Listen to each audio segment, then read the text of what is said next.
अनदेखी के चलते जिले के करीब 400 स्कूलों में पढ़ने वाले 50,000 बच्चों की शिक्षा पर मंडरा रहा खतरा।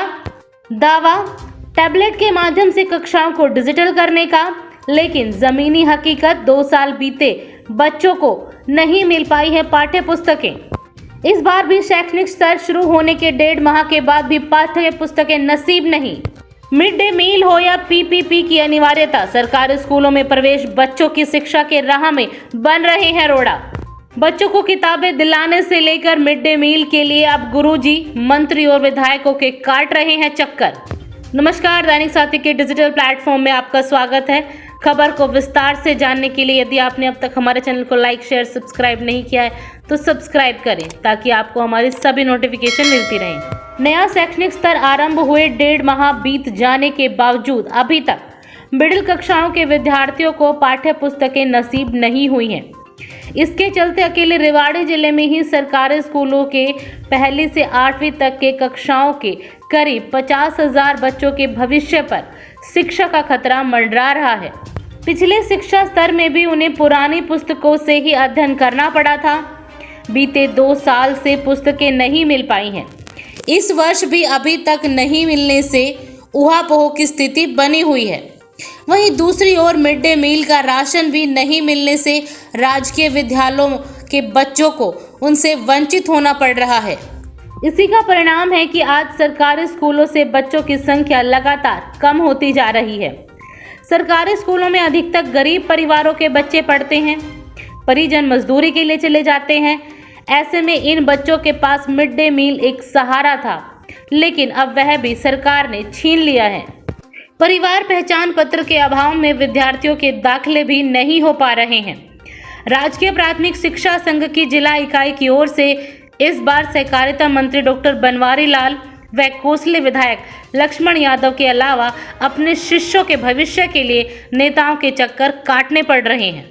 संघ के जिला प्रधान बबरू भान यादव की माने तो दाखिले का लिंक स्कूल आईडी से हटाकर शिक्षकों की आईडी पर खुल रहा है। शिक्षक आईडी शिक्षक की सर्विस प्रोफाइल व निजी जानकारी होती है। तकनीकी ज्ञान के अभाव में इसे लीक होने की भी प्रबल आशंका है। इसमें त्रुटि भी हो सकती है। उन्होंने कहा कि विभाग का दाखिला पोर्टल पर परिवार पहचान पत्र की बाध्यता होने के कारण दाखिले खुल नहीं पा रहे हैं।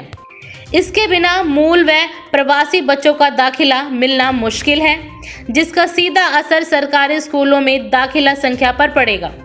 संघ ने इसका हवाला देते हुए पीपीपी की अनिवार्यता समाप्त करने की मांग की है। गत वर्षों में विभिन्न सेवानिवृत्ति, पदोन्नति और तबादलों के कारण अनेक विद्यालयों में छात्र अनुपात में शिक्षक संख्या काफी कम हो गई है। ऐसे में तबादला ड्राइव चलाकर जिला मौलिक शिक्षा अधिकारियों को समायोजन की शक्ति दी जानी चाहिए। वहीं निजी एनजीओ और ऑनलाइन प्रशिक्षण पर भी रोक की मांग की गई है। सर, कोरोना के कारण पिछले 2 साल से सरकार ने पुस्तकें उपलब्ध नहीं कराई। पहले सरकार पुस्तकें उपलब्ध कराती थी और मार्केट में मिलती नहीं, क्योंकि मार्केट में इसलिए नहीं मिलती, अगर बच्चे सब फ्री में मिल जाती बुक्स तो मार्केट से खरीद देगा कौन। अब मार्केट में नहीं है उपलब्ध। पिछले साल सरकार ने कहा कि भाई 250 रुपये हम बच्चों के अकाउंट में डाल देंगे। हो सकता है डाल भी दिए, हमें नहीं पता डाल भी दिए हों, लेकिन जब उसके हमें मार्केट में मिलेगी नहीं तो बच्चा खरीदेगा कहाँ से? उन 250 रुपये को क्या फ़ायदा हुआ? इससे बढ़िया तो किताबें उपलब्ध कराई जाए।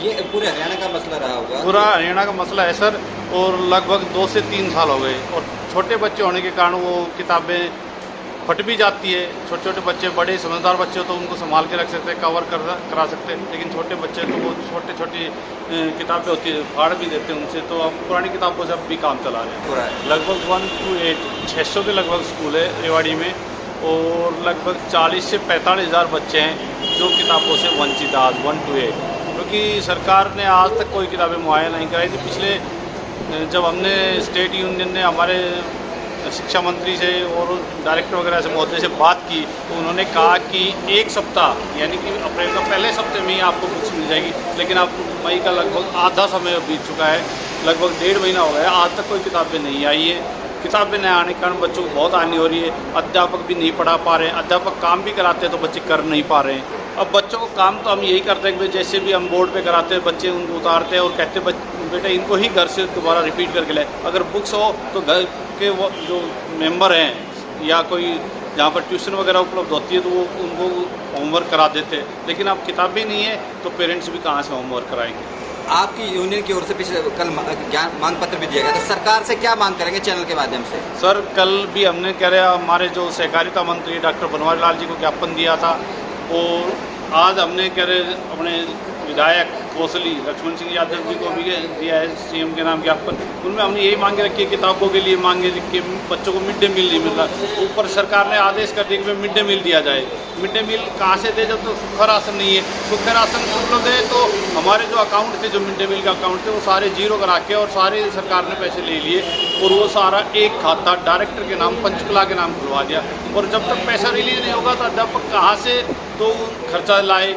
और आज की स्थिति ये आ गई है कि जो सिलेंडर 500 रुपये में आ रहा है तो वो 1000 में आ रहा है। जो सरसों का तेल 80 से 90 रुपये या 100 रुपये में आ रहा है तो आज लगभग 200 रुपये लीटर आ रहा है। तो हम कहाँ से खाना बनाए, ना हमें कोई गाइडलाइन दी गई है तो वो पैसे कैसे उपलब्ध कराए जाएंगे, और ना ही हमें मालूम है कि पैसे मिलेंगे भी या नहीं मिलेंगे। क्योंकि पीछे भी हमने NAS का एग्ज़ाम कराया, तो अपने जो कह रहे MET के एग्ज़ाम थे, अपने सारे के सारे हमने एग्ज़ाम कराए। उनकी एक प्रति हर स्कूल के क्या इंचार्ज को सौंप दी जाती है, चाहे वो व्हाट्सएप के माध्यम से या क्या उनकी मेल के माध्यम से, और कहते हैं कि फ़ोटो कॉपी करा लो, उनके पैसे बाद मिल जाएंगे। रुपये 2,500 रुपये लग जाते हैं, मिलते हैं 500 रुपये। जैसा कि आपने बताया मिड डे मील नहीं मिल रहा, बच्चों के पास पुस्तकें नहीं हैं, सरकार की ओर से लगातार कह जा रहे हैं हम टैबलेट दे रहे हैं, बात डिजिटल की करते हैं लेकिन ज़मीनी हकीकत कहीं और है, क्या कहेंगे? नहीं सर, डिजिटल कर दिया बच्चों के, कह रहे मोबाइल तो हमें सभी पता है। कल पीछे जी कह रहे हमारे प्रधानमंत्री जी भी जो डेनमार्क गए थे, वहाँ भी कहा उन्होंने, कह रहे ऑनलाइन कोई जीवन नहीं है,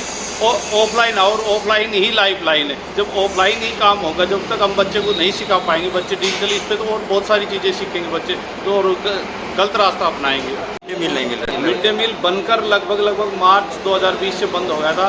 उस वक्त सरकार ने आदेश दिया था कि इनको सूखा राशन और उनके जो बनाने का जो चार्जेस था वो इनके अकाउंट में डाला जाए। तो वो हम 2020 से अब तक उनके जो मिड डे मील बांटते आए और उनके अकाउंट में पैसे जाते रहे। लेकिन अब हम लगभग हमारे पास पिछले 6-7 महीने से बच्चे आ रहे हैं और हम सूखा राशन तो दे दिया और पैसे भी दे दिए। तो वो चंडीगढ़ से डलने तो वो कुछ को मिले, कुछ को नहीं मिले।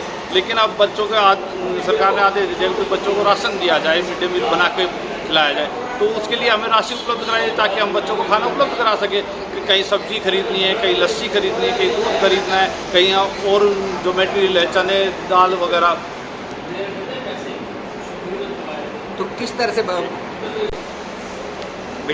मिड डे मील किस तरह से प्रभावित हो रहा है, जैसा कि आपने बताया? मिड डे मील प्रभावित कर रहे, जो पैसे वाली बात है वो इससे प्रभावित हो रहा है। अध्यापक बढ़ाने के लिए तैयार, लेकिन अध्यापक को ये तो बताया जाए कि भाई क्राइटेरिया क्या रहेगा, कैसे पैसे उपलब्ध कराए जाएंगे। अध्यापक को जब तक ट्रेनिंग ही नहीं दी गई, और हमें क्या, जो ऊपर जो अधिकारी लेवल पे जो क्लर्क वगैरह बैठे उनको ट्रेनिंग नहीं है, उनको ही नहीं पता पैसे आएंगे कैसे। क्योंकि एक खाता खुल गया पूरे हरियाणा का डायरेक्टर के नाम, और वो डायरेक्टर कैसे पैसे उपलब्ध कराएगा ये पता ही नहीं चल रहा। तो अगर अध्यापक 1 महीने तक खाना भी खिला दे तो दुकानदारों 1 महीने बाद पैसे मांगे या पहले भी मांग सकते, वो पैसे कैसे उपलब्ध होंगे उनको? तो कहीं ना कहीं जिस तरह बच्चों को मिड डे मील के नाम पे बच्चे स्कूल पहुँचते थे, वो प्रभावित संख्या भी प्रभावित हो रही होगी। आप संख्या तो सर कह रहे बहुत सारी प्रभावित हो रही है। आज के दिन हमारे पास 40 से 50 एडमिशन हो गए हैं, लेकिन वो हमारे रजिस्टर में जो एडमिशन विड्रॉल है उसमें हो गए। हमने क्लासों में लगा दिए, चढ़ा दिए, सब हाजिरी हो रही है, सारी बात उनको सब कुछ दिया जा रहा है। लेकिन आज तक वो MIs पे नहीं चढ़े। क्यों नहीं चढ़े? क्योंकि उसमें फैमिली ID लागू कर दी, और जो दूसरे राज्यों के बच्चे हैं वो फैमिली ID नहीं है हरियाणा की, तो वो दाखिल हो ही नहीं सकते। हमारे हरियाणा के जो बच्चे हैं उनके भी क्या है, उनके आधार तो बन गए, लेकिन फैमिली ID में वो अपडेट नहीं है। जब हम उनको फैमिली ID में डालते हैं, उन आधार नंबरों को देते हैं, तो वो फैमिली ID में लिखा आ जाता है कि भाई ये जो कैंडिडेट है इस फैमिली ID में से संबंध नहीं रखता है, इसलिए वो एडमिशन नहीं होता है। सर हमारे पास ज़्यादातर क्या है, गरीब तबके के लोग बच्चे आते हैं, और उन बच्चों को क्या घर में खाना सुबह मिलता है नहीं मिलता, क्योंकि स्कूल भी सुबह 7-8 बजे अर्ली लग जाता है। हो सकता है खाना नहीं बनाने पाते, ज़्यादातर के माँ बाप मजदूरी करके अपना घर का गुजारा करते हैं, और वो भूखे पेट स्कूल में आ जाते हैं। कई बार तो बच्चों को क्या सुबह सुबह ही चक्कर आने लग जाते हैं, और वो कहते हैं सर हमें भूख लग रही है, भूख लग रही है। भूख लग रही है तो उनको हम खाने के लिए हम घर भेजते हैं, तो वो कहीं कोई बात दुर्घटना ना घट जाए इस तरह से हम घर भी नहीं भेजता, और घर भेज भी देते तो माँ बाप मजदूरी करने चले जाते, घर भी राशन नहीं मिलता। तो ये बच्चे बहुत दुखी हो रहे हैं, और बच्चों की संख्या भी प्रभावित हो रही है। खाना नहीं मिल रहा, माँ बाप भी सोचते गर्मी में बच्चों क्यों भेजे जाए, वहाँ पर खाना ही नहीं मिलता।